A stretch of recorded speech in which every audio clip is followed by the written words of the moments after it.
Hey, remember the story, Lewis, about the tourists in Argentina that took selfies with a baby dolphin, passed the dolphin around, and it died?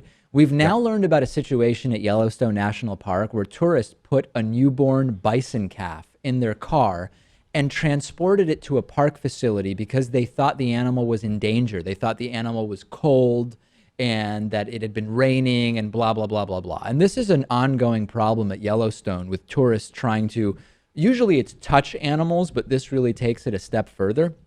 And Karen Richardson of Victor, Idaho, was one of several parents chaperoning a group of fifth graders on a trip to Yellowstone. And she says that a father and son pulled up at the ranger station with a bison calf in their SUV, demanding to speak with a ranger, worried that the calf was freezing and was at risk of dying. Now, these calves live outside their entire lives. They're not even familiar with the concept of indoors versus outdoors. This was dangerous for a number of reasons. Number one, adult bison, like many animals, are super protective of their young, and trying to put a bison calf in your SUV could have caused a really bad problem with the adult bison. But number two, this can cause the mother to reject the offspring when it's returned. And that actually happened here when the park staff tried to reunite the bison with the herd. And the bison calf later ended up being euthanized because of the abandonment. A lot of people saying, well, did you have to euthanize it? What about sending it to a zoo or something like that?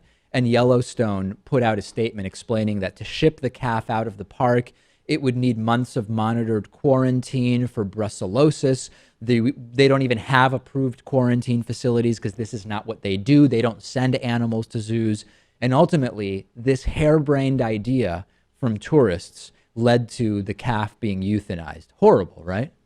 Yeah, we're dealing with really stupid people here. And stupid people are everywhere. Maybe the signage wasn't good enough. Yeah. Maybe the park has not done a good enough job. It's explaining to people, don't touch the animals, don't get near the animals, Don't put feed the the animals animals. in your car. Yeah, don't put them in your car, then put a seatbelt around it or whatever the hell is going on in this picture.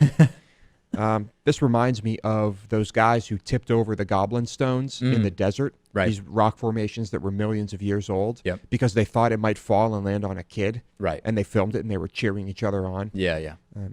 Probably about as stupid as those guys. Sometimes when you visit a place, you'll see a sign and you think, why is that sign necessary? Like if you go to the Grand Canyon, there are huge signs saying, do not hike into the canyon unprepared. And unprepared, of course, meaning a number of different things. And then you see people hiking into the canyon completely unprepared. And my understanding from people who have been there recently is now they have rangers just at the trailhead where they can stop the people who are ignoring and just hiking in with absolutely nothing, and planning to go well into the canyon and saying, people die this way. You don't want to do this. And those signs that you say, why would anyone need that sign? They're usually there for a reason because someone needs that sign. And people usually ignore them. Yeah. Yep, stupid is everywhere, Dave.